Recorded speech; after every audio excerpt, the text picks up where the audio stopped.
Go. Yes, nata diri sa barangay makabangat yan. Pakita na to mga estudyante nga grabe gud kayo. Kung nata interview karon isa ka estudyante kay para maka-conscious lang grade kung ano 75 ay ang grade so dapat gusto niya ipa 85. So nata interview karon tayo. So miss kanang o sa matabang sa o sa man yung matabang sa kuan sa Ay, balayo. para makuha ng ano ka ba? Balayo. Gaw ba yung gusto sa lahat? Magsaing. Basta. Alinis ako sa mga makakuha na tanggalin sa kuan. May kasulti. Ako kasulti. Ayaw na mo libre pa sa pesta. Rock and roll naman ako, Ma'am Mildred. So si Mildred at sa Mildred so unsa na yung imong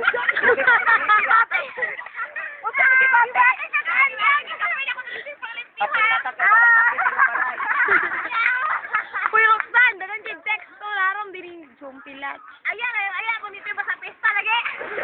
Ano yun na naman sa inyo, Ma'am Mildred, yun mo dito gagawin. Nakapatitip pala sa mga may... Wala na ako mga iyan yun, nagdala sa egzato. Egzato para matapo ka ng iyan. Si Pareha sa puntod ba? Magsalita.